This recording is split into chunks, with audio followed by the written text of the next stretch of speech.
Good morning, good afternoon, and good evening, and welcome to another round of GPVWC Sim Racing. My name is Matthew Chuggy Churgwin. Joining me in the commentary box this evening is Mr. Philip Morby. Good evening, all.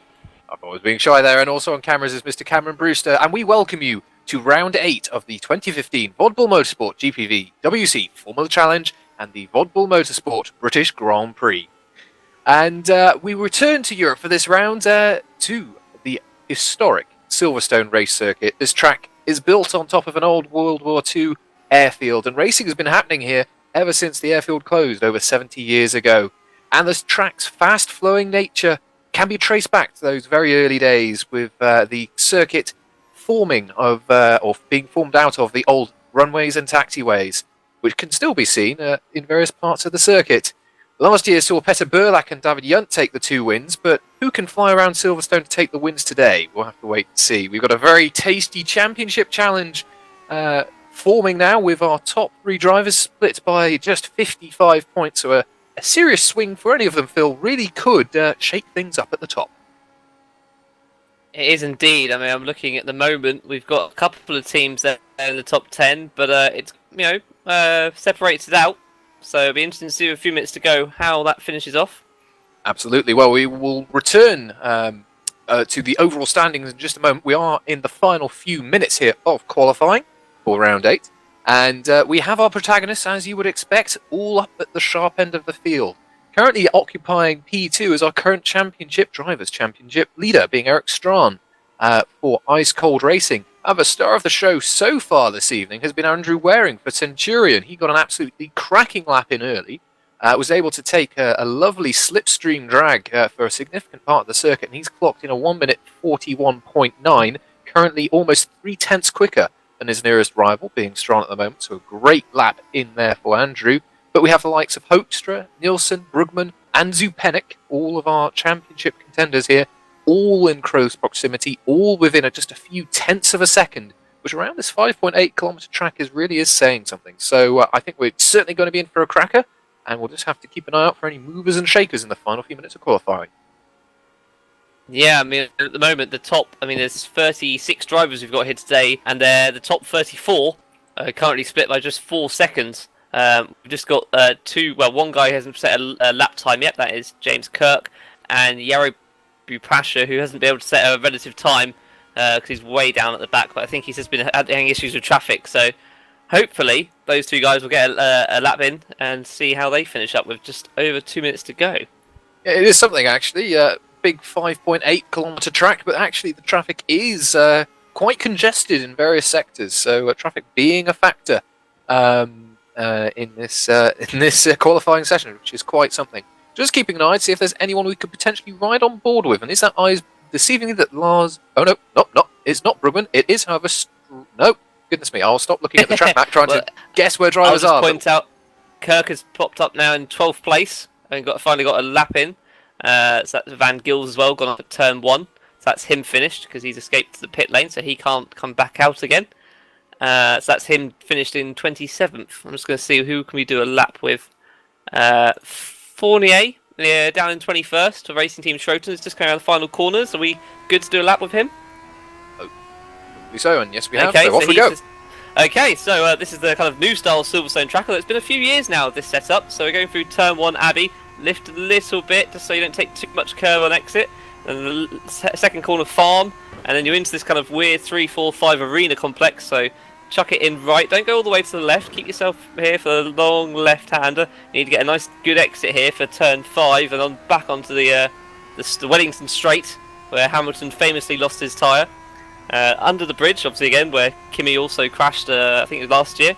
Into turn 6, Brooklands, kind of the old final corners, where you see a lot of all the kind of hardcore British fans who usually sat around. Turn 7, Luffield. Kind of everlasting right-hander, you're desperate to put power on as you go through Woodcut here, turn 8, and onto what's the old start-finish straight here at Silverstone.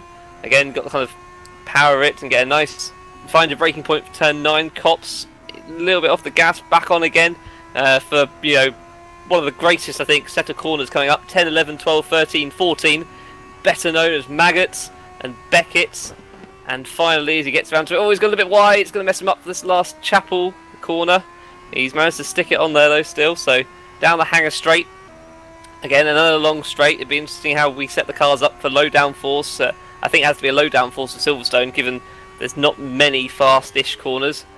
Turn 15, Stowe. Again, another long right-handed, desperate to power on as it pushes you outside. And then the final few corners of Vale and Club. 16, 17, and then we've got the final corner. This kind of, you can just about take it flat out. We've got a nice balance. Turn 18, and that is a lap of Silverstone. And he doesn't improve his time, I'm afraid. Unfortunately for him, it was a pretty tidy looking lap there. But while we were just riding on board there, Andrew Waring has been challenged by Sandeep Choda for Team Proline. But critically, Sandeep 2/10 slower than Waring there. Just seeing on Twitter from Florian Geyer, hello Florian, that Andrew Waring there has actually beaten the pole position time from Petter Burlak last year. So showing obviously Burlak absolutely dominant last year. What a great job that Andrew's done there. So superb stuff.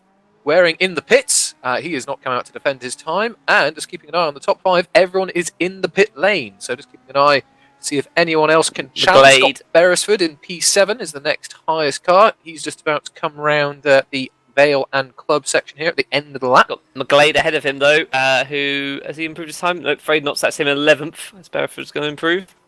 We'll have to wait and see as he comes over the line. Nope, he does not improve, so he stays in P7. Marcus Riffle though, for Drake, has improved. He's got himself up to P9 there with his last effort. We have Oscar and I believe that's Olsen just about to finish their Olsen's laps. lost it on the last corner. No, Olsen, that won't improve. Olsen's gone a bit wide it seems, so no improvements for them there, but that does complete, I believe, our qualifying session, confirmed by our race director this evening, Mr. Thomas Hinds. And so we have Andrew Waring on pole for Centurion Grand Prix. He will be followed by Sandeep Choda for Team Proline, and Eric Strahan will round out the top 3 for our first race this evening. So a mixed up, topsy-turvy little grid there, and as you were saying earlier, wing levels and being able to slipstream, I think going to be a big factor of the racing we'll see this evening, and Waring absolutely getting it spot on. Yeah, I'm just looking at the teams-wise. I mean, Centurion with Waring in first. His teammate is down in 8th. Ice Cold, third and 6th. And then what's the next kind of high-up team? I'm looking at Proline 2nd and 10th. Interestingly, we've got the Kajalas next to each other at 12th and 13th. Katanas, 18th, 19th. Arrow International, 28th and 29th. And I think that's it for kind of teammates next to each other. So there'll be a few interesting inter-team battles going on there, up and down the grid. Indeed. And the team situation, there's certainly a runaway leader at the front, but it's all very close behind. We'll get to that in a moment. But yes, a mixed-up grid, which should provide, I'm sure, some entertaining action. There's always entertainment, of course. This is Formula Challenge, where our drivers cut their teeth in the career ladder. And I'm sure we'll be seeing some good racing from the over 35 drivers. I think you said earlier we had... it's 36. 36, so plenty of cars out there. The track certainly has the capacity for them all. I'm sure we are going to be in for a treat. And if there's anything that you would like to contribute at this point, we are, of course, socially media abled, as you can so call it. We are at GPVWC Live. Feel free to tweet in to us there using the hashtag GPVWC. We'll be keeping an eye on the Twitter. That's Florian did. If you've got anything you'd like to contribute or query or anything you'd like to suggest, feel free to do so. Had plenty of good interaction so far this year. Love to keep that going. And with our drivers now just partaking of their warm-up just before the first race, we have a couple of minutes here for our drivers just to get used to the cars on full fuel from the qualifying session we've just done there. Phil, is this a circuit that you like to watch racing on? I know obviously you've got a very unique taste in race circuit. Is this one for you? Watching, yes. Driving, no. So again, we go back to my whole style of circuit, and this just doesn't suit me. It's too many medium to high speed corners. I just can't. You know, you get one wrong, you mess up 3 or 4. So not really to my style. But watching it, yeah, I watched the Formula One here in 2011. I was sat on the final corner, well, not actually the final corner, but in the stands, and I saw. I remember Felipe Massa and Lewis Hamilton fighting each other as they did all season, but into those final corners on the last lap, and Hamilton just managing to push Massa wide and gain the place. And it was, I think, Fernando Alonso won in 2011. There you are, Formula One knowledge from Philip. And I was about to say, if you were in the middle of the corner, I'm sure Marshall would have wanted to have a word with you. But Yes. there we go. Thankfully, no such issues here. I do think it's going to be an interesting race. Unlike some other circuits where you may be able to mix a bit of, for example, high wing for some some of the more medium or slow speed sections to gain an advantage there. This track is predominantly high speed. The only corners where I'd say wing is definitely going to give you lap time over a car without wing is the famous Maggots and Beckett section at the end of the second sector. And of course, if you can carry some speed there, that will give you a great opportunity up the hanger straight towards Stowe, turn 15, a good overtaking opportunity. But I think on the whole, I think we're definitely going to see cars with lower wing, and if there are cars with higher wing setups, it'll be pretty obvious. You'll be able to see them, unfortunately, just almost, chuck time out of a boat. Oh, goodness, I don't know where I'm going with that one. But anyway, I think it'll be pretty obvious. It'll be definitely visible. So I think also in terms of slipstreaming, I mean, you've got the kind of start-finish straight, you've got hanger straight, you've got Wellington straight, the old start-finish straight as well. There's too many straights here that having a high wing is really not going to help you for slipstreaming. Indeed.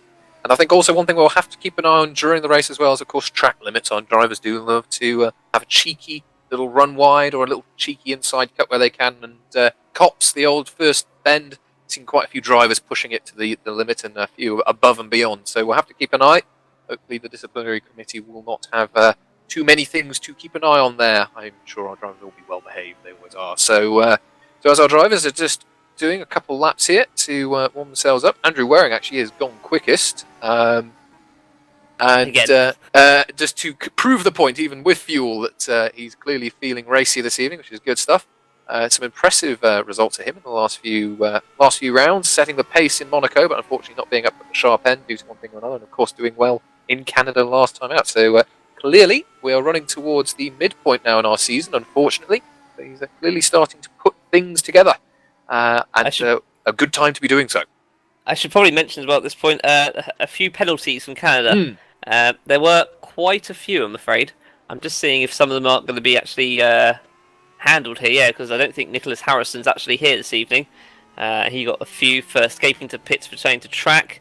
Who else? Ollie Pelkonen, is he here this evening? I believe not. So Nicholas Harrison is here actually, so he's going to get a 10th place good job. Ollie isn't here. Adam Osger, I'm just quickly trying to fly through. I believe is here somewhere. I believe. Yep, I've seen him. So he's got a 10th place grid penalty for unavoidable contact in race 1. I've got a few warnings. And Yo Pereira, failure to use launch control in race 2 has given him a 10th place grid penalty. And another 10th place grid penalty for dangerous driving. And avoidable contact, so he'll probably be starting at the back. They are kind of a triple slam, triple whammy of infringement there. But there we are. So a little bit of busy DC action, but that all nicely sorted out in advance of the race this evening. Tweet in from Epic Racing, Woopke in the penultimate session for Epic there, taking P4. So a good result for him, and unfortunately, I think he's moving up to Super Cup. They're moving up to the next step in the career ladder, so he's shown he's definitely got the pace here, and I'm sure he'll be able to carry on that on up the order of the career ladder as well. So and yes, as cameraman extraordinaire has said, yes, he certainly is running away from our curse of the commentators in terms of predicting who's going to do well. Because what has it been now? We've predicted a few drivers doing well, and they've either disconnected or had a drama. And I think it was Canada where we predicted we wouldn't, everyone's going to do well, and then the server crashed. So we're not going to say a thing. Well, I'm going to predict there's no rain. So maybe that'll cause rain. But at the same time, I may have a bet with our cameraman that a bet of Fredo whether rain or not. I don't think it will. I think it's supposed to be mostly sunny for tomorrow for the weather. So we don't expect rain. But if I say hopefully not rain, maybe I'll cause something to happen. There you are, Phil doing his rain dance. And that nothing to do at all with betting of chocolatey treats. But anyway. Attention grid, will all non-essential personnel leave the grid now. Our Factor Man rings out for our first race of this evening. Our drivers will now be taking their positions on the grid. And of course, with so many cars, some of the lower end of the grid will actually be starting around the last corner. So they'll definitely have an interesting start procedure. Everyone, of course, having to use launch control to make sure that they get away nice and cleanly. We do not want to have any big Harlem Shake moments for anyone. But anyway, we are now just waiting for the final few cars to take their grid position, and we'll be on our way for our first formation lap of our first race of this evening at the British Grand Prix, and off we go. So starting on pole position for Centurion Grand Prix will be Andrew Waring. He is followed by Sandeep Choda for Team Proline. Eric Strahan will start in P3 for Ice Cold Racing, and rounding out the second row will be Whoopie Hoekstra for Epic Racing. Lars Brugman will be starting in P5 for Mad Cape Racing Team, and the second Ice Cold car of Jesper Nielsen will be starting in P6. Scott Beresford for Racing Team Trope will be starting in P7, and Niels Brugman in the second Centurion Grand Prix car will be starting in P8, which I believe is the brother of Lars. So there we are, got some brother action going on this evening as well. Good stuff. Marcus Riffle will be starting in P9 for Drake, and the top 10 is rounded out by Ben Sipanik, the second Team Proline car. It's James Kirk for Drake Racing in 11th, followed by the two Kajala Racing guys of Lewis McGlade in 12th and Ari Nieneman in 13th. YTF1's Johan Lindberg in 14th, Thomas Jacobs for Dogecoin Racing in 15th. Tobias Olsen, Basvik Pre 16th, and it's Ben Warren, Dogecoin Racing in 17th, just right behind his teammate. Philip Koenig for Katana Motorsports in 18th. Hans-Go Mebius, 19th for Cosmo Autosport, as I'm watching Jupenix spin round, Luffield I think that is. He should be able to get back on the track, but that may ruin his tyres. And it is finally in 20th place, Viking Racing's James Ross. Starting in P21 will be Jeffrey Fournier for Racing Team Schoten. Edward Batalla in the second Viking car will be starting in P22, and Bruno Sosa Ferreira for Scuderia Basilia will be starting in P23. Rob Mason in the second Epic car will be starting in P24. He'll be followed by Ben Willis for Zedric Racing in P25, and Sam Jones for Arrow International Racing will be starting in P26. Dennis Mitchell for Deltec Racing Team will be starting in P27. Sandler Lane for Downforce iZone Racing will be starting in P28, with Nicholas Harrison for Katana starting in P29, and rounding out our top 30 for Backmarker Brigade is Simon Smith. Madcap Racing Team's Tim Straub in 31st, with Andreas Pestovs for Zedric Racing 32nd. Yari Papasha 33rd for Scuderia Basilia, and Yaden Wright 34th for Triple 20. We've then got Adam Osger for 35th for Deltec Racing Team, Rolf Bass 36, Backmarker Brigade, and then we've got Dave Van Gils, Arrow International Racing in 37th, and sadly as predicted, in 38th from final position it's Yol Pereira for Triple 20. So quite a slow formation, that is the first thing I'll say, because we were able to get through that, and our leaders haven't even made it to their starting positions yet. Everyone trying to weave and get some tyre temperature in their car, as we've got a significant gap actually forming. We've definitely got two halves of the field, but everyone now forming back together as they run through Vale and Club to complete the formation lap. And our leaders are now just taking their positions in their grid slots for what is a fairly short down to turn one. It's definitely a pinching corner. You might be able to get a move done there off the start if you're up alongside nice and early, but it's one where you can easily lose the race. So your drivers would be nice and sensible on this the first lap. Anyway, we're just waiting for our final few cars to take their positions around the back of the grid, which they are now doing. And we will have our lights for the first race this evening. 1 light, 2 lights, 3 lights, 4 lights, 5 lights, and we are racing. Long hold, but good even start, wearing off very well. Sandeep Choda lost a little bit there off the start line as they now run down towards turn 1. Everyone getting away nice and cleanly, and I can't see any dramas. A few cars running wide through Abbey there, but by the looks of it, everyone's got away nicely as they now run down into the arena section. Yep, just had a look at the back. Looks like all cars got away okay at the moment, so they're still fighting position. There'll be a lot of slipstream down this back straight. Yes, indeed, as they run out of the arena section for the first time through turn 5 down towards turn 6 along this Brooklyn straight. Sandeep Choda, currently in P2, is having to defend hard from Eric Strahan. Strahan Tile around. Trying round the outside of Brooklyn's brave stuff, but he's got it done. Lovely move from Eric Strahan, clearly wanting to get on with things and try and march his way towards first place. Lovely move done round the outside there. Had the inside for turn 7 Luffield, but here comes Choda. Can he do anything into Cops? I think he's going to be brave. He's going to put the car up the inside. Who's going to be bravest and late on the brakes? Ooh, goodness me, space left. Strahan's going to run wide. Here comes Brugman. Just about keeping it on track limits. But thankfully, everyone got round there just about. Strahan holds onto his lead. Waring starting to build a gap. He's got 0.6 of a second as they run through Maggots and Beckett for the first time. We've got a little bit of a train forming here for P2. Leader starting to make a bit of a gap, but no spinners. Everyone away nice and cleanly off the starters. Here comes Choda. down towards Stowe. He's going to have him for the inside, this long right-hander. Is he going to be able to make it stick? Oh, a little bit sideways. He's going to go wide, and Strahn's probably going to duck back underneath him. Chondra's got the inside. Oh, here comes, that's Nielsen as well. It could be 3 wide. No, he's fought better with it. Oh, no, he's gone for it. Brugman's gone for it. Oh, very lucky that he didn't hit there, but then it's all kind of kind of a bit backwards behind him. He's going to lose a place nearly here. Chupenik and Beresford fighting together, and oh, they're going to be close going through to turn 1. They've just managed to hold it together. Who's that? Hoekstra making a wonderful turn 1 exit, trying to go for Beresford for 7th place, but not quite able to make it stick. And yeah, so far so good. Yeah, a very good and clean start, which is something we're always pleased to say. Batilla just coming into the pits, I assume to repair some damage. But everyone away nice and cleanly, and we've got a nice little scrap by the looks of it forming between Hoekstra and Niels Brugman. Brugman, very nice on the brakes there. Got the car turned in quite nicely. You can see behind McGlade and Olsen are having their own private little scrap, but let's keep an eye on Hoekstra and Brugman for the moment. Hoekstra getting a nice exit out of Luffield there through Woodgate, holding on to that P8 position as our leader, Andrew Waring, continues to dictate the pace. He's got himself a 1.5 second gap as he's now running down into Maggots and Beckett's for the first time. So a perfect start there for Waring. Strachan still under pressure in P2 from Choda. These two running out of Chapel now onto the Hangar Straight.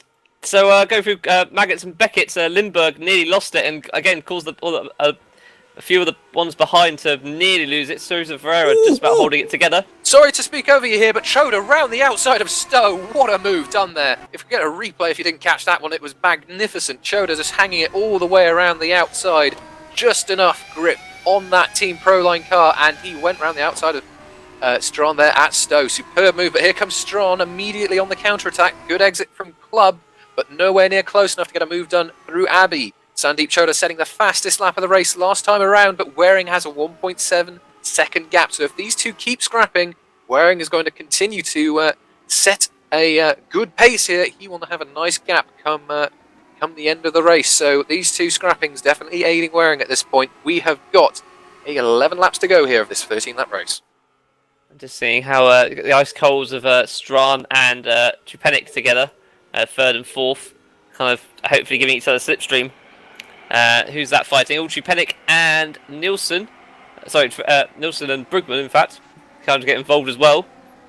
So the three, that's the kind of fight there. 4th, 5th, and 6th, very close together. And 7th for Scott Beresford, not too far behind them all. Has to be said, great start here from Chupenik. He was in 10th position, I believe, off the qualification, and he's fighting here for P4.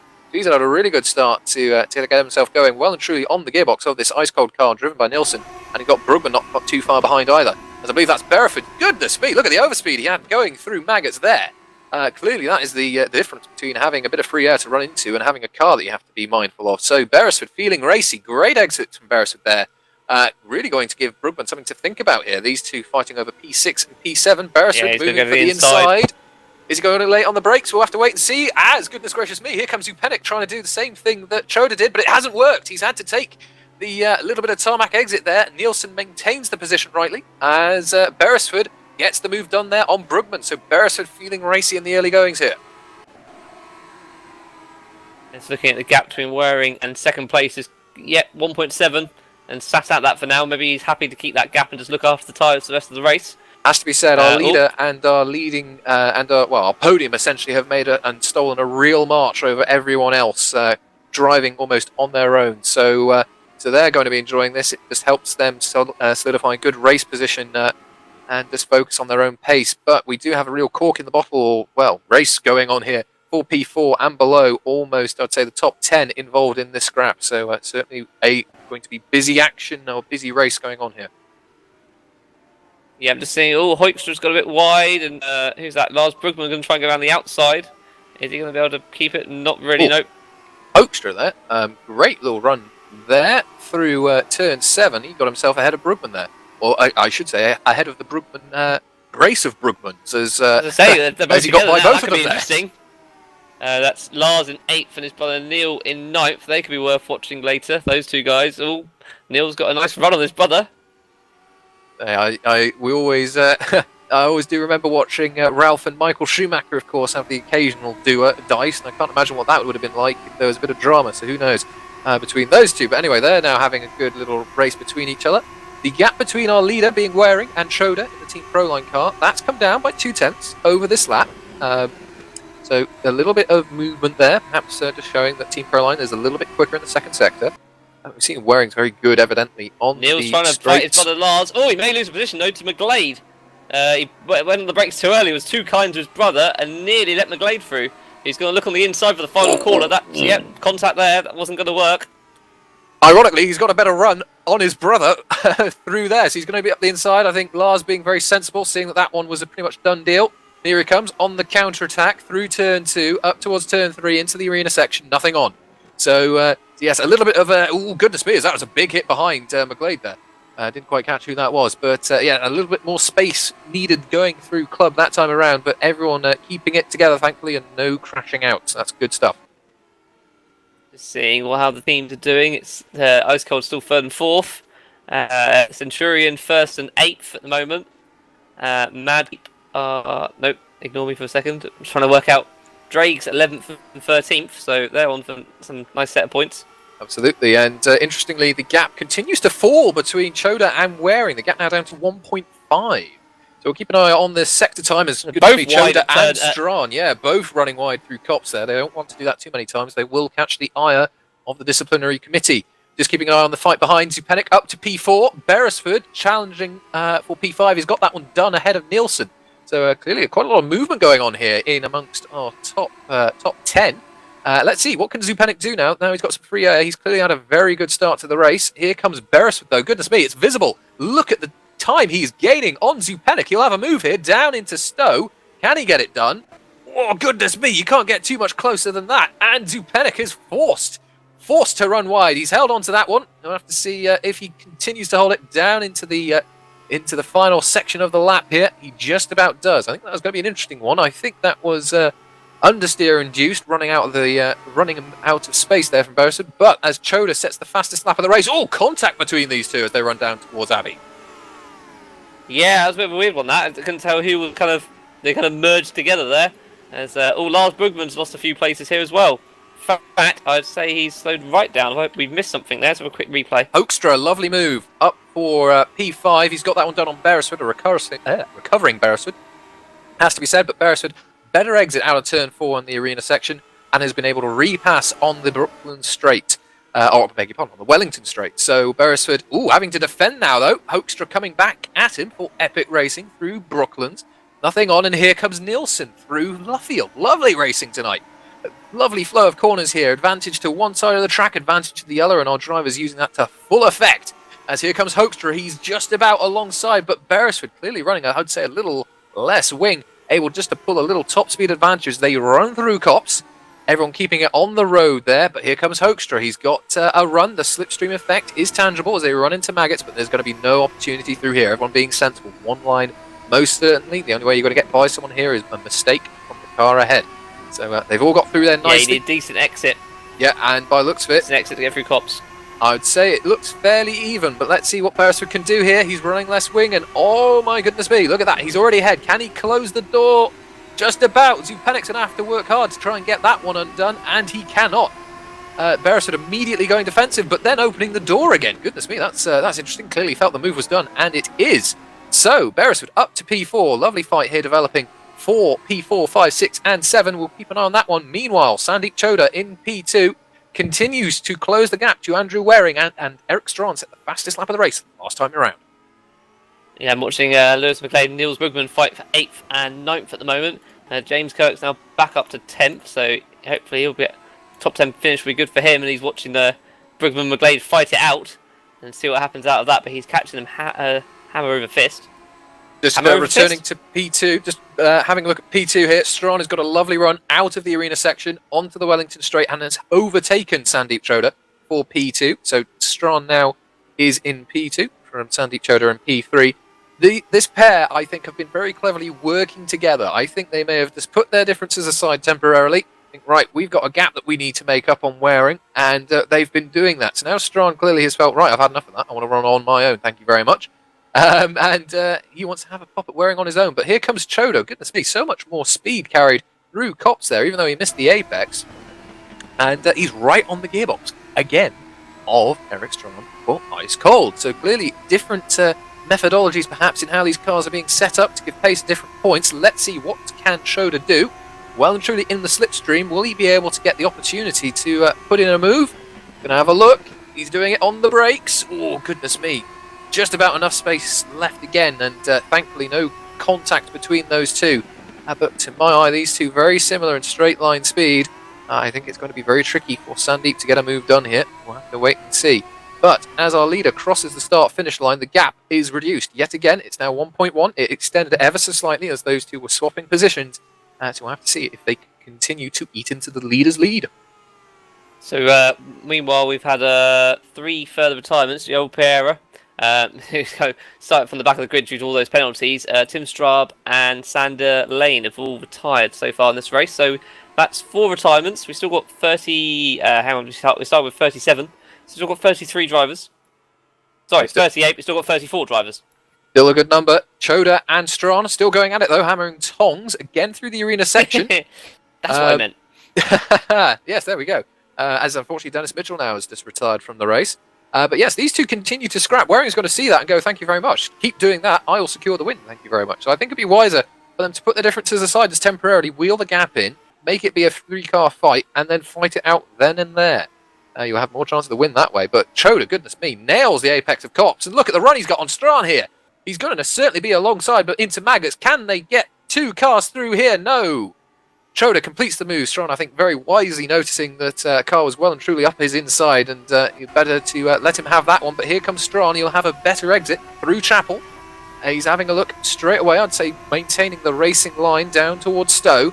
Choda just about holding on, though, as these two running up into the braking zone. So Choda holds on. So those two working quite nicely now. We'll have to see if Strawn can come back at Choda into the arena section. Waring continues to lead, the gap up to 1.8. So yet again, these two start scrapping and the gap increases to the leader.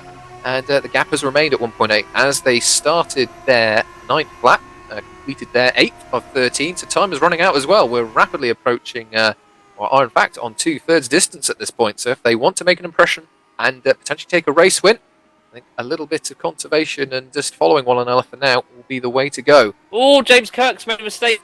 Down 10th place there. He won't lose. He's lost a bit of time coming back on. He may lose a position.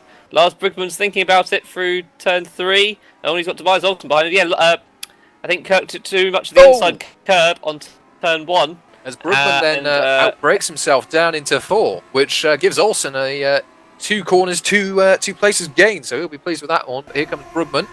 On the back of Olsen, can he do anything? Olsen goes defensive. Brooklyn goes, thank you very much. I'll take the racing line. Can he go around the outside round Brooklands? He's giving it a go and he completes it. Lovely stuff. So immediate retaliation there on the position swap from Olsen. And Olsen has no answer going through Luffield. So good stuff from there from Brugman. Unfortunately, he slid back a bit in his first race. But a lovely move there. He's got the racing instinct, that's for sure. Yeah, and it's going to be whether Olsen can make a return. No, he's thought better of it. Yep, clever stuff. Stick behind him probably till the hanger straight. Absolutely, you've got the opportunity there. Meanwhile, if we just return temporarily to our scrap for the remaining top 10 positions, we did have quite a cluster of cars together. Scott Beresford at the moment has come out on the top of that fight. He's in P4. Oh, Brugman's got somewhere to kind of hit a few drivers there. There's a front wing or rear wing of somebody's car. Whose is that? Right, James Kirk is okay. Niemanen without front wing. Niemann's got no front wing. So I'm going to quickly try and grab a replay of that. So there. Going through Maggots, it was Brugman and Olsen, and then Brugman sideways, come back onto the track, and I think Kirk hits Brugman, and then Niemann drives into the back of Kirk, I'm afraid, but he had nowhere to go. So he's in for a new front wing, so that's him probably out the points, I'm afraid. Unfortunate there, but that is the nature, unfortunately, of Formula Challenge. You make a mistake, you are punished well and truly for it. Just returning our eyes back to our leaders. Waring continues to lead the gap 1.4 seconds, so they've been able to bring it down, that being Choda and Strawn. They haven't been overtaking one another too much, but Strawn looking very racy, just making Sandeep have to defend the inside of Luffield there, but nothing on. So they are still racing one another quite hard, but are critically eating into the lead that Waring has built up and has managed fantastically thus far. The final top 5 positions, or the P4 and P5, I should say, if I stop crossing my words up, is now maintained by Beresford and Zupanik. The fight for the positions there seems to have levelled out. We do have, however, a move, or at least a run, on P6, currently occupied by Whoopie Hoekstra, being considered by Jesper Nielsen in P7, but nothing on as they run through Maggotts and Beckett. Niels Brugman in P8, with Lewis McGlade in P9 and Tobias Olsen rounding out our top 10. So unfortunately, a real drama there for Lars Brugman. He's dropped well outside the points following that moment last lap. Yeah, where is he returned back into the... What position is he returned? He was in down P17. in 17th. Which we of course have our reverse grid, so that may net him on pole position. So you never know; he might find himself in a strong position. But obviously, if you can find yourself inside the top 15, that is definitely the place you want to put yourself. So to see a move there done for P11 and P12, Yep. that was Jeffrey Fournier, Racing Team Shorten, getting past the drag of James Kirk through Stowe. So good stuff there. To see if he can make that place back. Who's in 15th? 15th is currently Hansko Mebius, but he's right on the gearbox of Philip Koenig. So Hansko not happy with just 1 point, wants a few more. And James Ross in 16th isn't far behind all 3 of them. Indeed. So that might be getting very tasty. And of course, Lars Brugman, we know, very quick driver. He may be able to pounce on the opportunity, and he's just a couple second back from that scrap. So certainly within range if something were to happen, not that we wanted to. So certainly all to play for. Not a great number of laps remaining. Just looking at so Koenig lost up to Mebius, and James Ross is wanting to get involved to see if he can also get a point. Fighting each other, and Lars is pretty much near on the back of this already, so he may still get a point after all. Apologies, we have lost the picture at the moment, so I shall kind of give you a run through at the top. Currently Andrew Waring in the lead, with just 1.3 seconds ahead of Sandeep, and he's got a few tenths ahead of Eric Strachan at the moment, as we've only got a couple of laps to go. Yes, indeed. The gap has come down to about 1.3. They've not really been able to make that much of an impression of it, although to my eye it does look like Choda is visibly a little bit closer on Waring, as they are now completing their 10th, or I beg your pardon, 11th lap, starting their 12th. And oh no, not at all. The gap has actually increased ever so slightly by a few thousandths. So Waring clearly coming on a little stronger, or is it perhaps is this Choda and Strachan eating up their tyres?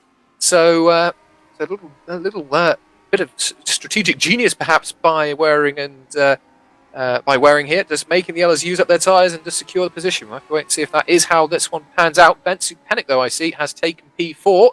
And where on earth has Scott Beresford gone, who was occupying that position? He's all the way down in 31st. He's, in fact, in the garage. I didn't quite catch what caused that one. Suspension damage, according to... I shall quickly try and work that one out. Lovely stuff. So, unfortunate, that's hugely unfortunate there for Scott Beresford in the dying moments of this race, but it promotes everyone up a position. Critically, Bensu Pennick will now find himself up in P4 now, and that's very good for Team Proline in the points championship. So just here, I'm just watching a replay of Beresford. Through Cops, he just takes a bit too much curb, and then he got a tank slapper and caught it. It went round the other way again.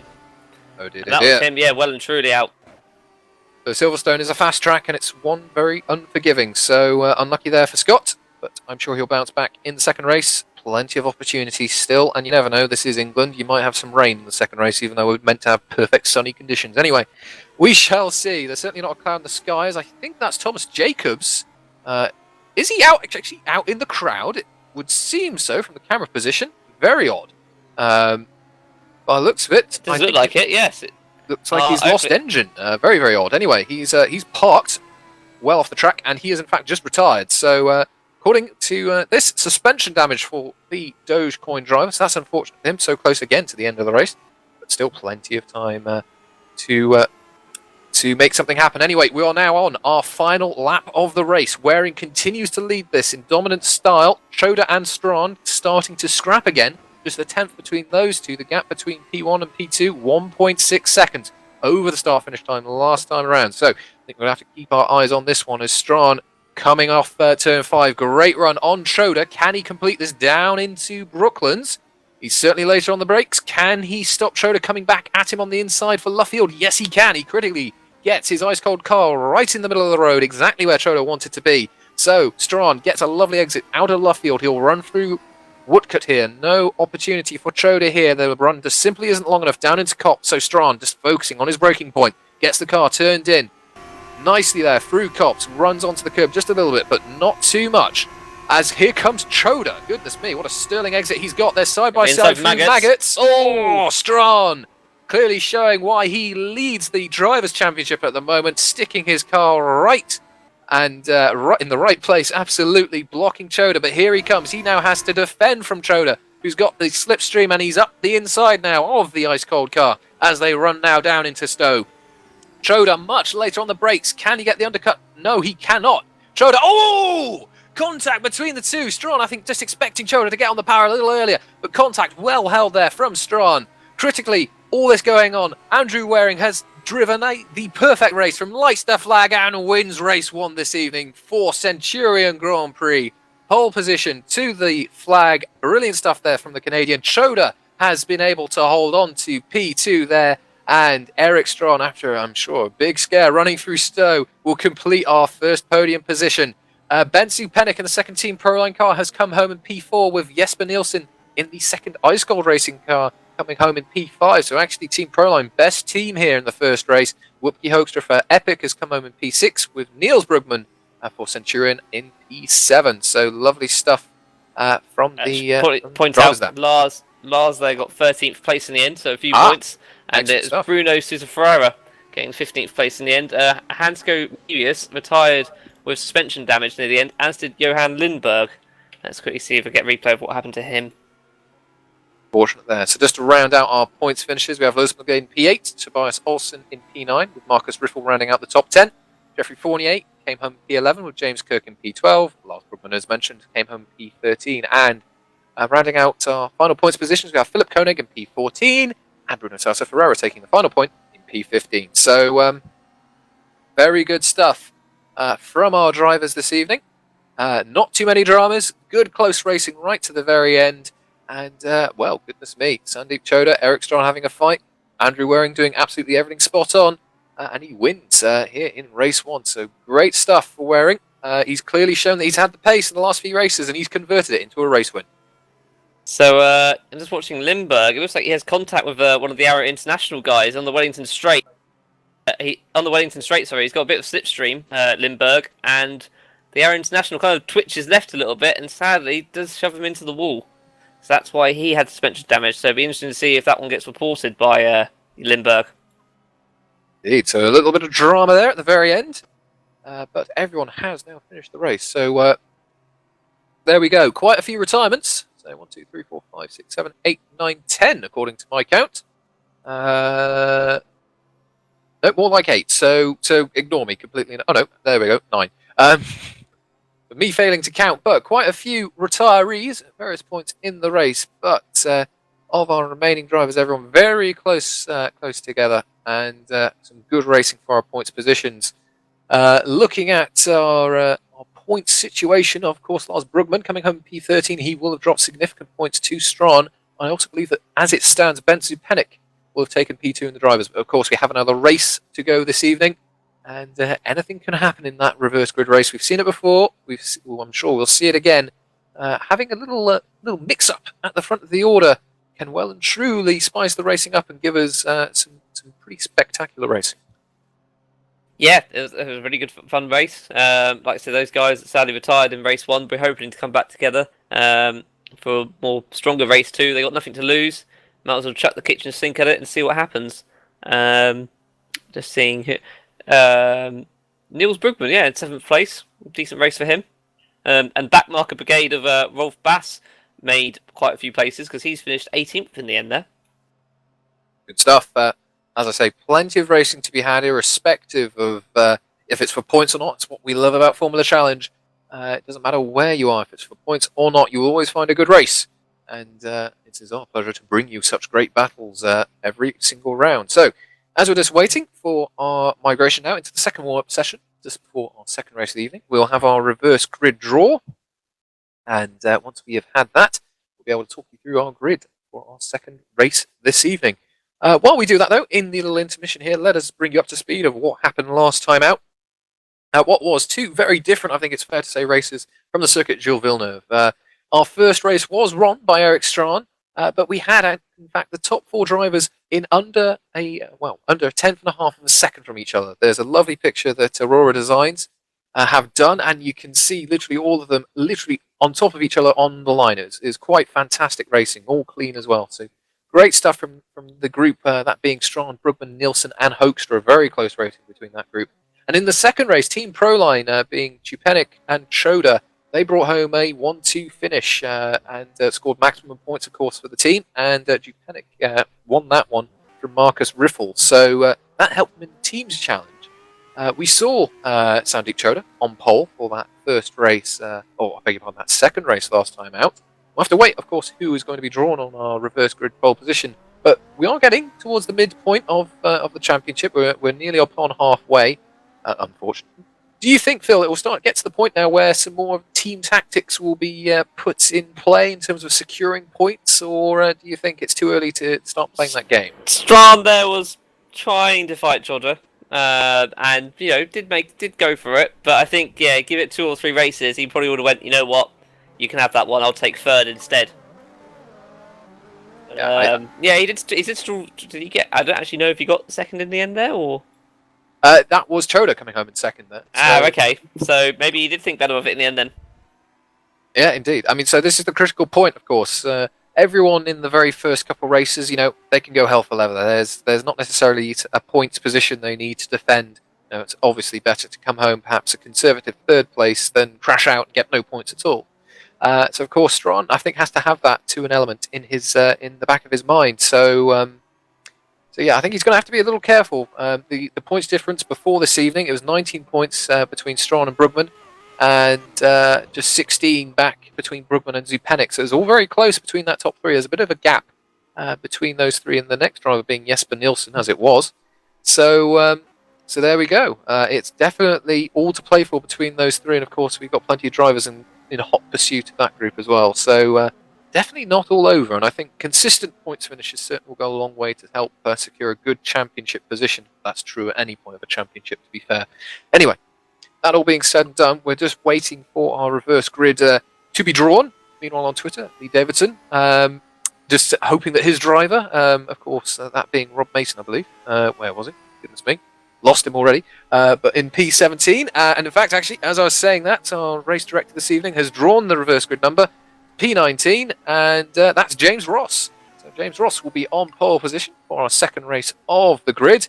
And as far as things go, that is almost a completely jumbled top 20 compared to what we just had there. So certainly a lot That's to do fun. for our... Yeah, it is. It's certainly a lot for our leaders last time around to do to be able to carve their way up to the front. Yeah, I mean, we had a lot of overtaking there for the kind of normal qualifying grid, so it's be fun to watch the guys at the back see how far they can make their way up towards some points.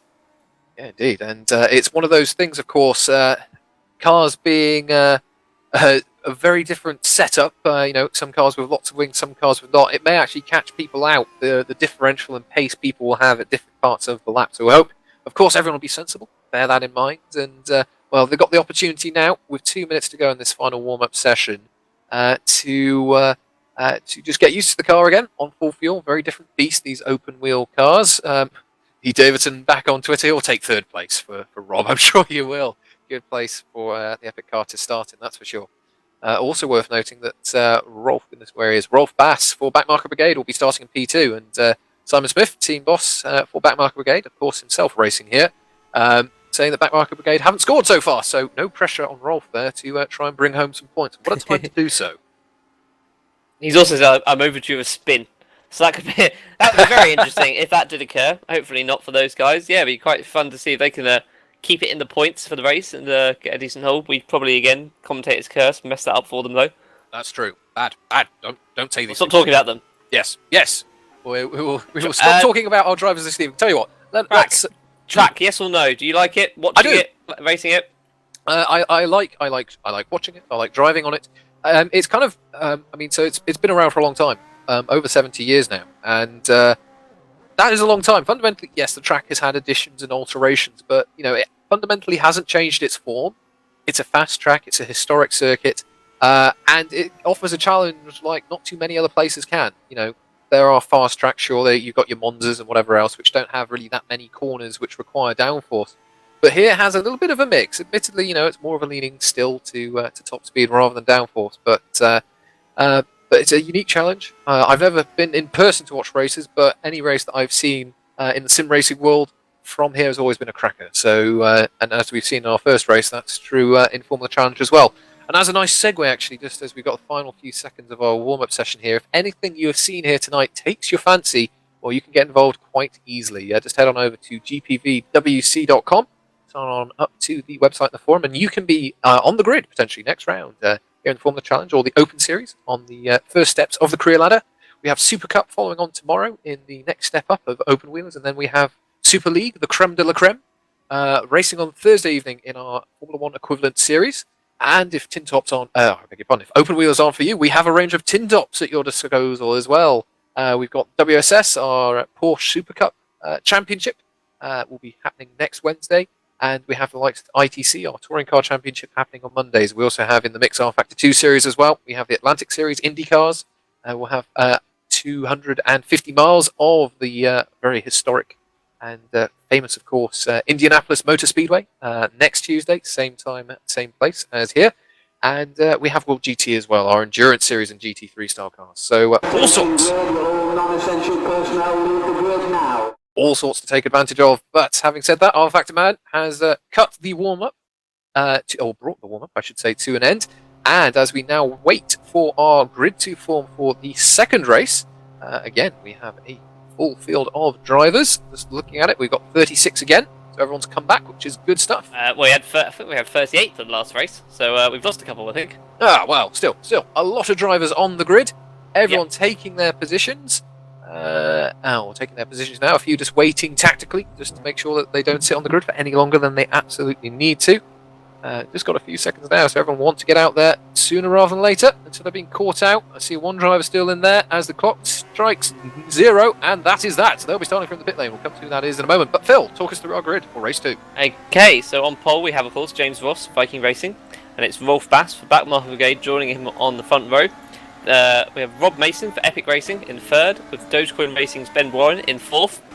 Bruno Sousa Ferreira in 5th place for Scuderia Basilia, with Philip Koenig, Katana Motorsports. Lars Brugman for Mad Cape Racing Team in 7th, and it's James Kirk for Drake Racing in 8th, and it's Jeffrey Fournier for Racing Team Trojan in 9th, and Marcus Riffle, the other Drake Racing car, in 10th. Starting in P11 for the second race this evening for Bastovik Grand Prix will be Tobias Olsen. Lewis McGlade for Kyala will be starting in P12, with Niels Brugman for Centurion in P13. Whoopi Hoekstra in the second Epic car will be starting in P14, with Jesper Nielsen for Ice Cold in P15. Bentsu Pennick for Team Proline will be starting in P16, and Eric Strawn will follow him in P17 for Ice Cold. Sandeep Choda will be driving for Team Proline in the second race, of course. He'll be starting in P18, with our race winner Andrew Waring starting in P19 for Centurion. Top 20 is rounded out this evening in our second race by Nicholas Harrison for Katana Motorsports. It's Kajada Racing's Ari Nieneman in 21st. 22nd, the other Backmarker Brigade of Simon Smith.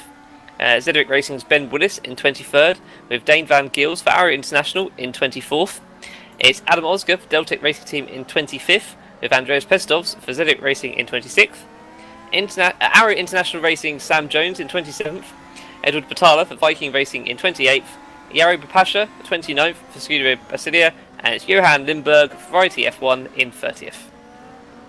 In P31 for the second race will be the Cosmo Autosport car, Hansco Mebius. He will be followed by the Dogecoin Racing driver, Thomas Jacobs, covering from a moment there in the first race. He'll be in P32. Scott Beresford, who broke his suspension in the first race, he'll be starting in P33 for Racing Team Troton. Dennis Mishnell in the Deltec Racing Team car will be starting in P34. Sadler Lane for Downforce iZone Racing will be starting in P35. And we've had a few cars actually retire already. We've had Joel Pereira and Tim Straub both leave the game before the formation lap has even completed. So we've lost 2 already, and we haven't even seen the lights yet. Yeah, that's not a good start. So we're now down to 35 cars. So we are literally dropping like flies, which is not the way to go. Absolutely not. As our leaders are now just taking their positions, just got James Ross doing a few little burnouts to try and get some tyre temperature as he now sits on the grid. Our final drivers are just taking or going around the final few bends here just to get into their grid slot. So a little bit of a longer hold here. Everyone now just taking their final positions, doing burnouts themselves just to get ready for the start, get the best possible start they can. And by the looks of it, everyone now is in position for the start of race 2 here this evening. As we now wait for the lights to come on. 1 light, 2 lights, 3 lights, 4 lights, 5 lights, and we are racing. Lights out, even start in the top 4. Rob Mason, though, getting a good drag in first gear. He's already up alongside Rolf Bass or back Marco Brigade. Oh, and there's contact between the two, but thankfully both of them holding on as we've got a good-looking start. No drama, no smoke as they run down into the village section. As Koenig, big lunge up the inside there. Oh, that's caused a few cars to go off. Yep. That was a big lunge. Oh, you don't win races doing that, that's for sure. And huge shake-up. James Ross got away, though. Pennick's round. Yeah, there's been quite a few front wings gone there. Goodness me, that was a little clumsy. A little clumsy. James Ross leads, though, as he runs down into Brooklands for the first time. Lars Brugman for Mad Cape up in P2 with Ben Warren for Dogecoin in P3. So I'm just watching it. Tobias Olsen went off at a weird position there. Oh, he spun round himself, that's why. He will push wide and spun round, but he's coming back on the track really well. They're going off left, right and centre as well around Duffield. Yeah, there is some tarmac to take advantage of, but you don't want to cause yourself a drama by using it and getting caught out by some AstroTurf or something. But anyway, as everyone now is making their way around Copse for the first time, Ross continues to lead, but you've got to keep an eye on Brugman. He's mighty quick, we know that. He's currently running in P2. Just seeing our movers and shakers, Rolf Bass, he started in P2. He's currently under pressure from Andrew Waring. What a start from Waring from P19. He's up to P5. So clearly the Centurion driver feeling racy, and he's on his way to try and make his way up the order. But here comes Bass for back Mark Brigade. He's up the inside. Can he get it stopped? For Stowe. No, he can't. He kind of outbrakes himself, runs wide, and Riffle takes the place from him. So he's shuffled down there, trying to gain a place himself. And oh, he's coming right back up, Riffle. Oh, goodness me. You got to leave the space.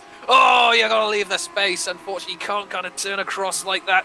Oh, goodness me. That one I think may be looked at a little later. So I think enough space left. Rolf Bass losing positions there, as he's now fighting Strawn. Got Kirk ahead as they run through Abbey. So all sorts of actions here as our drivers are making their way around the first lap. They're now starting their second. So Andrew Waring up to 4th now, past Rob Mason, and he's already on the back of Ben Warren, as Brugman is already on the back of Ross. They're going to be worth watching down this straight. So I think Brugman's going to get a nice slipstream here. Yep, Ross defends to the inside as we come towards turn 6. Last of the late breakers, if Brugman can try and go around the outside. Oh, Ross lost it a little bit under braking, manages to cover the line. Just about. Brugman trying to move all the way around the outside. We've seen a few do it, so clearly there's grip out there to get those sim racing moves done. And he's not been able to complete it this time around, though. But Ross, I'd say, he's got a slightly worse exit from Luffield there. Here comes Brugman. Critically, though, not up the inside, but oh, goodness me! Late on the brakes, gets the car through Copse. Lovely stuff. He's going to be vulnerable down into Maggots and Beckett. Let's see, can Ross do anything? Not particularly. He can't get himself in a position to pass as he runs into Maggots, who have to filter in on the racing line as they run through Beckett's now, out to the exit of Chapel. Critical to get a good exit, and look at Waring's that. going to get him as well. That is the difference between a clear run through Maggots and Beckett's out to Chapel and obviously having to follow another car. So Waring clearly going very well. And look at that, so much later on the brakes, but able to get the car stopped and turning in. Waring feeling nice and racy. He's up to P2 after 2 laps, plus 17 places in 2 laps. Astounding racecraft from Waring there, as he's now got Brugman well and truly in his sights. Brugman leads us round to complete lap 2, start lap 3. I have a feeling, though, that Waring will be hassling him for that leading position before too long. James Kirk's just passed Rolf Bass for 8th, but Rolf's going to look down the inside of turn 1. Oh, no space there. Nope, not quite. We've had 3 retirements so far. Tobias Olsen, Andros Pestovs, and sadly Niels Brugman has also retired. So some retirements in the early going here of our second race, as we've now got Camman Extraordinaire shouting something out. He called out, Rolf Bass got back ahead of James Kirk, so Rolf's back up to 8th. I saw some fighting going on 4th, 5th and 6th at the moment, though. Lovely stuff. So we cast our eyes to 5th and 6th. This is Eric Strawn and Ben Warren. We've also got Rob Mason ahead of this. We've got a little trio of cars here. Epic, Ice Cold and Dogecoin. Strawn, a lovely exit from Luffield there as they run through Woodcut. Mason covers the line, opens it up, clearly feeling that Strawn's not near enough to make a move happen down into Cops. Certainly doesn't, but look at the amount of speed that Strawn carries over Mason there through the tricky right-hander. He's up alongside, but he's not going to make a move down into Maggots. Quick right, and he got this quick dink left as they run through down towards Beckett. Strawn clearly lined himself up to get the superior exit through Beckett's. Through Chapel they go, and Strawn is up the inside. Now, can he critically continue the momentum down towards Stowe? No, he can't. Mason, clearly a little less wing or a little more top-end speed, able to pull out a gap, but Strawn uses the advantage that he's got from a bit more downforce, and he powers his way through to P4. And here comes Ben Warren. Lars Brugman and Andrew Waring fighting each other at the front. Andrew Waring dived up the inside, lost down the outside, is now going to get it on the final corner, and that is Andrew in the lead. It is indeed, but here comes Brugman. He won't give up without a fight. We know that as they run through Abbey. Nothing will be on this time around. In fact, Waring setting the fastest lap of the race on that last lap as they run through Farm. A little wobble, I think, from Waring there. Brugman trying around the outside into the arena section. That's going to be brave. It will give him the inside here. Waring leaves the space. Good exit there from Brugman through 4. Here comes Waring, though, through 5. We're on to the Wellington straight. Brugman covers the middle, covers the inside line as we run down now towards Brooklands for the 4th time. Waring going to have to go the long way around if he wants to go around. He doesn't think he wants to do that this time around. Brugman retakes the lead and covers the racing line through turn 7, Luffield, and they get a similar looking exit. So this is fascinating stuff. Clearly, Brugman running well. Rolf Bass down to 11th. Sadly lost it at turn 3, and Kirk Nielsen and Nieneman ahead of him. So that's Rolf on to 11th. So just continuing with the script we have here for the lead. This duo pulling a gap to P3 man, being James Ross for Viking. So he's continued to hold that P3 position. But Waring setting up Brugman there through Cops, not quite being able to get alongside. But look at the amount of speed that Waring's got coming out of Chapel onto the hangar straight. Clearly got that car working well through the fast stuff. Waring having a little look to the outside. Brugman covers it. So no way around that time around. Waring just comes off the gas, gets himself nicely set. They've run through Stowe. Got a good exit there, gaining a little bit on Brugman, but nowhere near enough to be alongside to try and make a move work down into Vale. Sandeep just made a beautiful overtake down the outside of Rob Mason, so that's Sandeep up to 6th.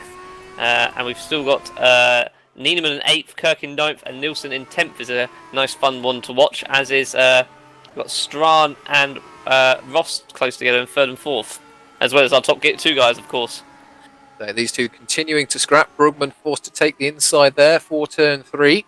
Waring hanging on in the inside. Can he get it stopped? Yes, he can. Space just about given. Unfortunately, car really horrible to drive at low speed, but Waring just about gets himself turned in and round. He'll have a poor exit, though, onto the Wellington straight. Brugman immediately coming back at him. Waring covering the inside aggressively.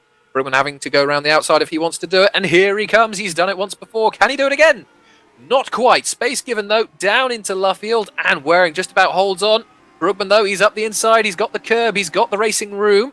He's not got the exit, though, critically through Luffield down into Woodcut. So Waring critically holding on to the lead just by paper's widths as they now run down towards Cops. Brugman, I think, just assessing his position, not going to be able to get a move done down there into Cops. So he's going to back out of that one for now as they run through Maggots and Beckett's, perhaps thinking of lining something up. Ooh, a little wheel there through Maggots for Waring. Perhaps Brugman having a look at a move on this next run through the hangar straight.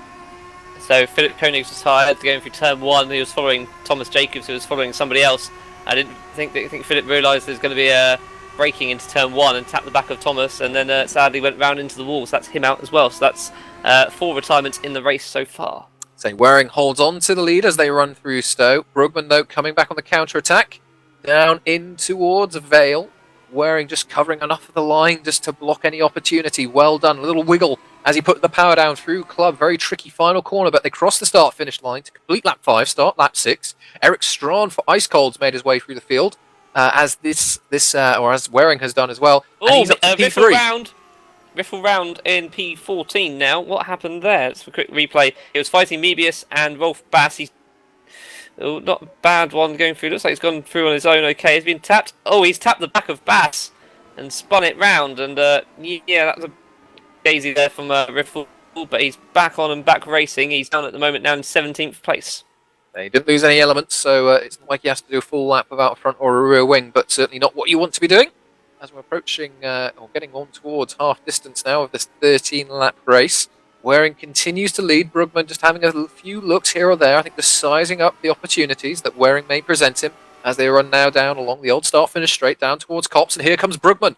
A little bit of overspeed there, but not enough space. Goodness me, just enough space for the car to go into that gap, but not hit the back of the Centurion Grand Prix car there as they now run through Maggots into Beckett's for the 6th time. Waring continuing to assert his dominance around this Silverstone race circuit, and Brugman's got a better exit critically through Chapel. Here we go. What does Waring do? He doesn't defend. He just goes, okay, have a look up the inside. Let's see what you can do. And Brugman takes the place. He gets it stopped. He's running a little wide on exit, but he'll critically have the inside now for turns 16, 17 and 18, being the Vale and Club Complex. Waring, though, hanging it round the outside, but not carrying enough speed, unfortunately, to get it up the inside of Brugman through Club. So lovely racing between these two. Brugman retakes the lead.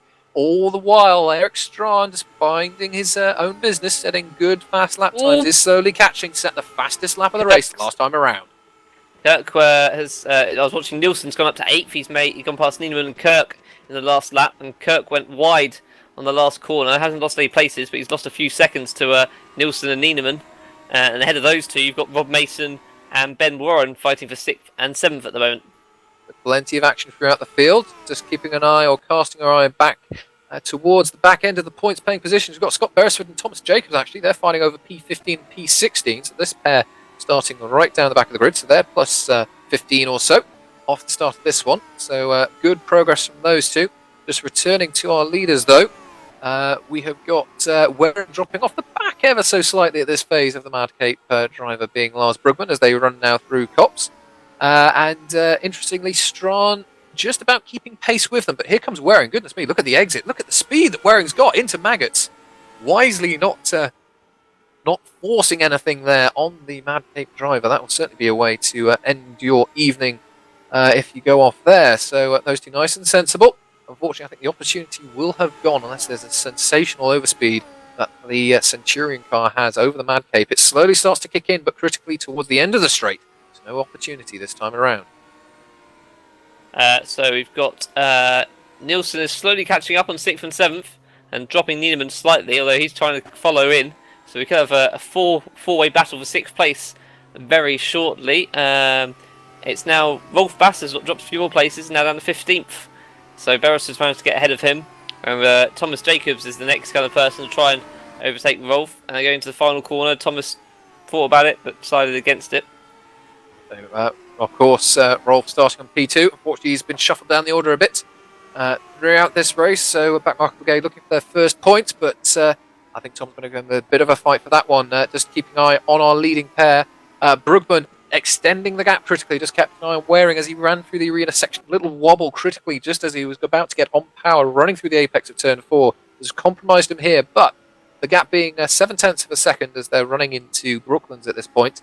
That is starting to get into the realms where you can start to attack the course a bit more, and you will be able to bring the lap time in a bit and start to put pressure on the car ahead. So this one is far from over. We're on lap 8 of 13, 7 completed, over halfway now. So still plenty of time for this fight to play out. Critically, these two are now dropping Eric Strawn only by a 10th. And up in P4 is Sandeep Choda, 14 Proline. So he's made his way through the grid wonderfully as well. James Ross, though, our pole sitter in P5. And Nilsson's made his way up to 7th. And as I expected, is right on the back of Ben Warren in 6th now. So if he can get past Warren, his next target will be at James Ross, just 3 seconds up the road. Nilsson here has got a nice run on Warren as we go towards the right hand of turn. I've forgotten turn number. Turn 15. Stowe. Is he going to try and chuck it down the inside? He's thought about it. Warren's kind of defended. They're going to be nearly contact. Managed to hold it together, both of them. Oh, Riffles left the game, so I'm wondering if he's had an incident. I shall go have a look, investigate that. Yeah, he's crashed out, I'm afraid. Unfortunately for Riffle. A little bit of drama in the second race here this evening, but he'll be back for the next one, I'm sure. Anyway, just keeping an eye on our leaders. Pretty much honours even between the dueling pair of Brugman and Waring. Strawn a little bit quicker than these two last time around, as the group now running through the arena section of this Silverstone race circuit. Interesting that Waring, I think, is ever so slightly getting a little bit ragged. Perhaps just trying to keep up with Brugman. Perhaps just trying to sit in the slipstream and obviously enjoy the benefit that the slipstream brings. But oh my word, Brugman, a mistake there, running a little wide down into Brooklands, and that's well and truly invited Waring right back onto his gearbox again. So all of a sudden, one little mistake, and everything gets nice and tasty again. So Waring will be seeing that one with much delight, I am sure. As this pair now run down towards Cops, the gap is down. As I would say, Nielsen's made up to 6th place now, so he's now hunting down James Ross. So he's the guy on the move at the moment, Nielsen. They're seeing personal bests being set by everyone last time around. Fastest lap of the race, though, is still held by Eric Strawn in P3. But yes, Waring well and truly now on the back of this Mad Cape Racing Team car. Can he do anything with the slipstream? Well, here he comes, already under the bridge on this, the Hangar Straight. But critically, Brugman just in the second phase of the straight, as it were, towards this Stowe corner, just able to match whatever Waring can do. So perhaps Waring's just running into the limiter a bit, not giving himself enough top-end speed for that straight. But anyway, Brugman now having to defend as they now run into turn 16, 17 and 18, Vale and Club to complete this lap 9 of 13. All the while, Strawn has taken a few tenths out of this pair. The gap now down to 1.3 seconds, so come down by about 4 tenths over the last few laps. As critically, Andrew Waring setting the fastest lap of the race last time around. So clearly a little bit of slipstream, and that Centurion car is working well. So Brugman, game on. Time to defend, good sir. What can you do? Is indeed. We're seeing how it's going for the teams. We've got the Ice Colds currently up in 3rd and 6th. And I think that's kind of the best looking team at the moment. I'm just watching a battle. Ben Warren 7th, Nieneman 8th, Rod Mason 9th, James Kirk 10th, all very close to each other. And Wolf Bass is still holding on to 15th place. A few tenths between him and Thomas Jacobs, so he could still get a point here, which would be really good for the backmarker brigade. Indeed so. Brugman under pressure from Waring, just running a little wide as they run through Luffield. But we've got Alexander van der Wild on Twitter asking if Niels and Lars are related. Yes, I think they're brothers. Please correct me if I'm wrong on that. But yes, perhaps some brother action going on here in form of the challengers. Brugman runs a little bit wide through Cops. Waring just noting all this down, I'm sure, mentally, just thinking, okay, if I'm going to do a move, where can I do it? Gain an advantage. But you can see just the Centurion car in Waring's hands working so well as he runs through Beckett's. Look at the speed he's already carrying through Chapel. He's well and truly on the gearbox of the Mad Cape car, and he's up the inside. Now, running down into Stowe, space just about Geff. Brugman returning to the racing line, but here comes Waring. Can he hold it? Yes, he can. And he covers the exit, so Brugman's not able to carry the speed he's got there through and try and repass, but here he comes on the brakes down into turn 16, Vale, and goodness me, he did what Waring couldn't earlier. Well and truly shuts the door through Club, and that is the position retaken. So Waring getting a brilliant run there, brilliant run out of Maggots and Beckett's onto the Hangar Straight, but not able to convert it. And we just had Batala retire, so a quick replay what he did there.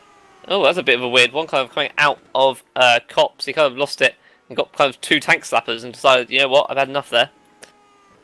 There you are. So drama there. Also just keeping an eye, actually, now Eric Strawn, he's been watching this battle brew, and he's now taken another 4 tenths out of this pair. So we're on lap 11 of 13, 10 completed, so not too many to go.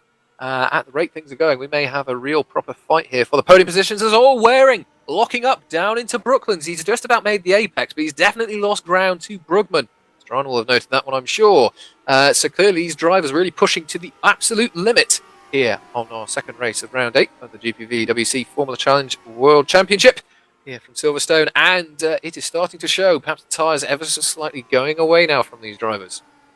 Yeah, and talk about tyres going away, we've got Comsai Smith down in 30th position with only 3 of them. I think he's realised now. He was in the pit lane for quite a while. I think he's realised, yeah, he's retired there, that that wasn't going to be repaired, I'm afraid. What a pity, what a pity. Yes, you certainly want 4 wheels on your wagon, that is for sure. As our leading trio, I think it has to be said as much now. The gap very similar between all 3 of them. 3 tenths between Brugman and Waring, and just a smidge over half a second, so 5 tenths between Waring and Strawn. All very close together, all within slipstream range. Goodness me, look at Eric Strawn there on the brakes down into Vale. So much braking potential still left in that ice-cold car. This trio well and truly together. They complete lap 11, start lap 12, and it's going to go down to the wire. I think it's fair to say 2 to go as they run through Abbey.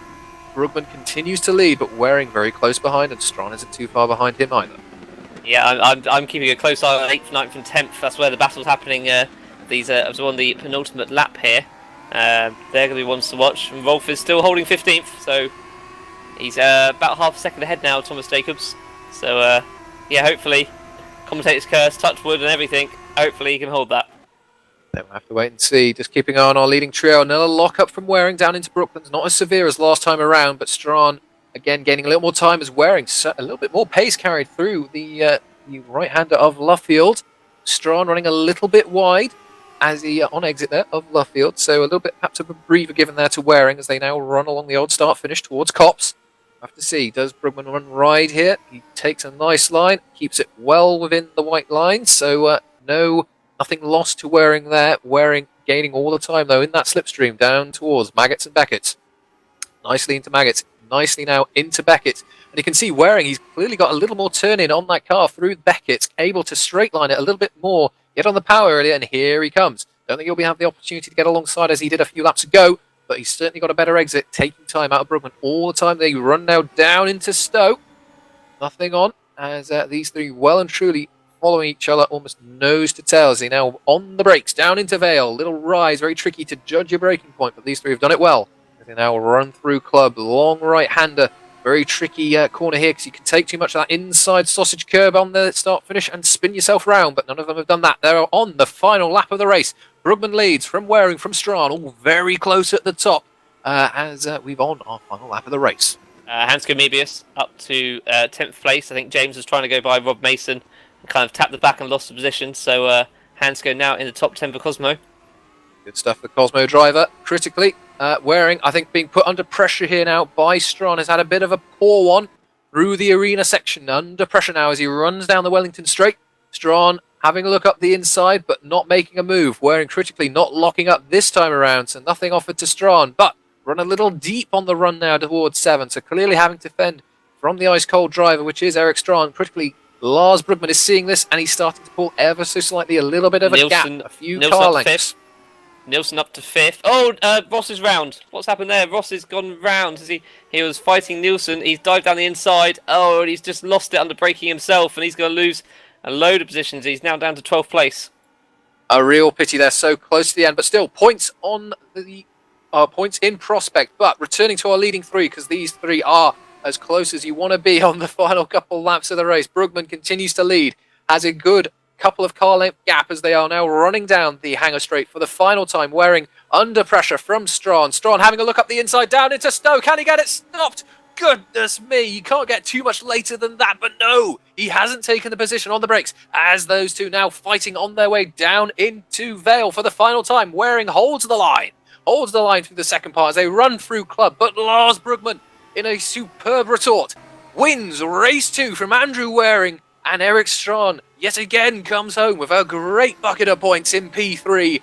This championship, I feel, is starting to get interesting. Andrew Waring well and truly making himself known and felt in the Formula Challenge Championship in the mid part of the season. So, there we go. Superb race from our top 3. Everyone else coming home now. Oh, no. I'm so sorry, Rolf. Curse of the commentator. No. Oh, no. I have to watch. In fact, Rolf's had a problem there. I think he's lost his front wing. No, he's... What happened at the end of that race then? He sadly lost it. Oh, he went wide at the final corner and then spun it round. Oh. Or second to last corner. Right, I'm sorry about the brigade. Sorry. Anyway, let's wrap out our points finishes quickly. Sandeep Choda for Team Proline came home in P4 with Jesper Nilsson in for Ice Cold. So Ice Cold taking the honours there, coming home in P5, best team. Ari Niemanen for Kayala came home in P6. Ben Roran for Dogecoin in P7. Rob Mason for Epic came home in P8 with Hansko Mebius. And James Kirk rounding out our top 10. They were in P9 and P10. Scott Beresford recovering from the back of the grid almost. He came home in P11. James Ross, after that moment there, came home in P12 in the end. Nicholas Harrison for Katana came home in P13. Adam Osger for Deltec coming home in P14. And rounding out the points finishes again from the back of the grid was Thomas Jacobs for Dogecoin Racing. So, even though those two had a drama, those two being Beresford and Jacobs, scoring points in the second race. So, proof, as always, that it's always worth having a go, even if it doesn't look like a race result is on. So, goodness me, Formula Challenge, it's a stunning thing to watch and to commentate on.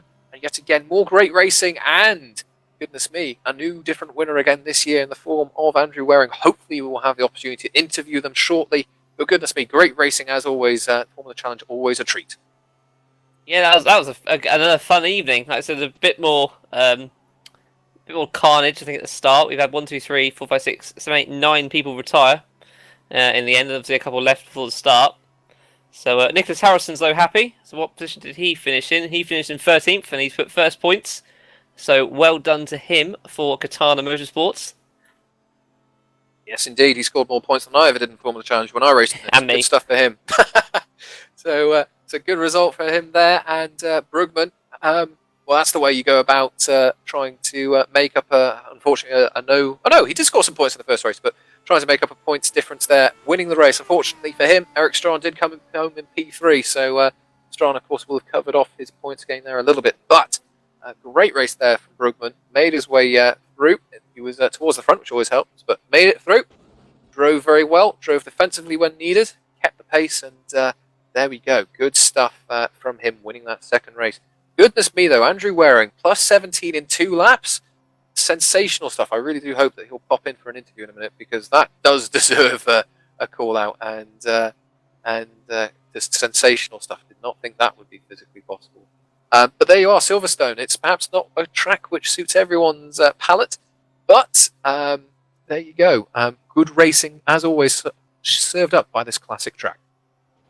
Yes, indeed. And yeah, where do we go next out of interest for Formula Challenge? Well, good question. So if you are liking what you've seen tonight and you want to continue watching the spectacle, which is Formula Challenge, we'll be back in 2 weeks' time from Austria and what is officially called the Red Bull Ring. I prefer to call it the A1 Ring. I'm old school like that and a bit of a stickler for change. But anyway, so yes, we'll be in Austria and Spielberg for the next round. 2 more races again around a track which gave us plenty of action last year. So good stuff to be had, that's for sure. So that's probably worth mentioning that we won't be, though. Oh goodness, that's right. Yes, we're indisposed. So we'll hopefully get a broadcast crew sorted out. But yes, our next round will be in 2 weeks' time, and I hope we'll have a broadcast sorted out for you there. Anyway, so what are we commentating next on then in 4 weeks' time? 4 weeks' time, I do not have to hand. Good for me. That's rather unprepared of myself, isn't it? Anyway, I'll quickly grab the calendar because I'm only 1 click away from it. And after Silverstone and Red Bull, it's in. We will return in 4 weeks to Hungaroring.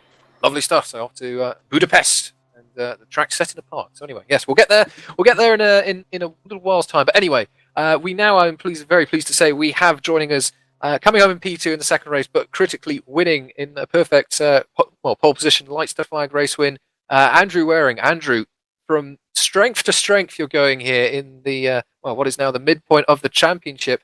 Superb stuff from yourself. I still cannot believe in that second race you went from 19th to 2nd so quickly. Talk us through this evening. You were driving superbly, it will be said. Yeah, it was unexpected, that's for sure. I really thought the street circuits was the only thing I was good at, so I was quite pleased to see I had the pace and had a great lap from Sandeep in qualifying, so I only needed to do 1 lap. And then the first race just tried to keep that gap between Eric and Sandeep to like 1 to 2 seconds, and once I was able to do that, I figured I'd have some fun, so I threw down the fastest lap in the second last lap. But the second race, I don't understand it either. It's you just seem to pass 1 car, but then you look down and you're in 5th, and you can see the leaders, so it's a pretty good feeling. I can imagine. And Silverstone, of course, being a very fast track. Of course, Montreal last time out, a very fast track. A1 Ring, not so much. Is that something which is going to play on your mind? Perhaps just approaching the event, sorting the car setup out. Of course, Monaco, you were very quick out there, and of course, that's not a fast track. So is it just going to be a case of approaching the track and getting what you can from the car? I think so, and that was the biggest thing here. Is a lot of people running a lot lower wings than me, but the top speed difference for me wasn't really a big thing. So I don't know what I'll run in A1, but it'll probably be I'm more suited towards high rings. Fair enough. Well, Andrew, thank you very much for popping in. Great racing from you this evening, and that's certainly going to shuffle you up the driver's order, that's for sure. So great stuff. Thank you very much for joining us. Thank you. Great. Now joining us, coming home in P2 in the first race, is 14 Pro, is Sandeep Choda. Sandeep, great racing from you. Saw you had a great scrap with Eric Strawn in that first race, and a good drive in the second race to bring home some good points for Team Proline. Talk us through your evening. Yeah, it was good. I want to thank Eric for keeping the battle clean. There was not many drivers on the grid I'll trust in that situation, especially being Magus and Becky's, but we managed to keep it side by side. We had a very, very good pace today. Probably, maybe could have won race one, but I'm not sure. Andrew's pace was very good. He managed to get an amazing pole lap. He knows how he's done that. Race two, I don't know what happened in the start. There were some spins and stuff, and I had to go off the track to avoid others, and I picked up some damage. So I still managed to get P4 and managed to get good loads of points for the team. Absolutely, and you're really shuffling yourselves, that being Team Proline, nicely up the Constructors' Championship. Is that more of a focus for yourself and Bents? Are you just thinking, right, let's get a really good result here in the Constructors? Or are you just driving it race by race and trying to bring home maximum points for yourselves as the championship goes on in both drivers and constructors? We're both trying to go for constructors to see how we're trying to see how high we can get. Ben's had bad luck tonight. I don't know what happened to him in race two. I saw him get put into a spin, so it cost some points. But let's see what happens in the next few races. If we can both keep scoring good top 5, top 10 results, and see what happens. Good stuff. Well, thank you very much for joining us, Sandeep. We'll see you in 2 weeks' time at the Red Bull Ring. Thank you. Right, and now finally joining us with a brace of P3 finishes is going into this evening's racing was our Drivers' Championship leader, and I'm pretty sure still is Eric Strawn. Eric, good racing, in particular the first race was exquisite between yourself and Sandeep. Great clean racing, and in the second race made your way through the order nicely as well. Yeah, pretty consistent finishes. Race one, I was hoping me and Sandeep could keep up with Andrew in the start, but that didn't really work. And then after that, it was catch him again. And couldn't pass Sandeep either. I gambled a bit, put my wings down a tiny bit to try and see if I could get an advantage, but that didn't really pay off, I don't think. And then race two, first lap was just complete chaos, so it just managed to avoid major crashes. And then I would find myself P6 or something, and then just right thing, and just didn't quite have the time to get past Andrew and Lars. Unfortunate. Of course, the second race does throw up some interesting and different scenarios and results. Do you find it an interesting challenge? Is it one that you relish, or do you see it as a risk to perhaps securing some good championship points? Is it a risk-reward factor? Is it something that you enjoy? It's definitely interesting because you get to actually battle through heaps of cars, which is fun. Of course, as long as it's clean and whatnot. The races are pretty different here in WSS and ITC as well, because race one is mostly about, just hot lapping and just going as quickly as you can. But in race two, you really have to race, so to say, which is a nice mix, I think. Oh, lovely stuff. Anyway, thank you very much, Eric, for joining us, and thank you to everyone who's joined us for interviews. And yes, looking forward, Phil. A1 Ring, a bit of a different beast to Silverstone, that's for sure. I think one which, given the state of the championships now, all very close and very interesting, and with drivers making an impression, one which I think is even as well placed for a very good rest of the season to come. Indeed, I really Austria I do actually enjoy. Obviously, it's quite new to the calendar for F1. It's a track I enjoy. Lots of elevation change. So yeah, that should be a cracker. Absolutely, and of course, our silent partner this evening is Mr. Cameron Brewster on the cameras. How does that look to you, sir? It looked good from where I was sat. Yeah, once again, brilliant fun to watch. These guys really do know how to put on a good show, don't they? Oh, I agree, wholeheartedly, and as I said before, we've got so much going on here at the GPVWC in terms of racing. If anything you've seen looks like something you want to get involved with, seriously, come on over to gpvwc.com, sign up, and you can be partaking of some of this superb action very, very quickly. Anyway, with that, I think it will be about right to wrap this one up. So thank you very much to all our drivers and our race director this evening, Thomas Hinz, for giving us such a superb show. And thank you to everyone who's been interacting on Twitter this evening. Unfortunately, I had the opportunity to mention everyone, but great to see everyone enjoying the racing this evening. Finally, my thanks to Phil and Cam for joining me this evening, and thank you for watching. So with that, thank you very much. We'll see you next time out on the racetrack.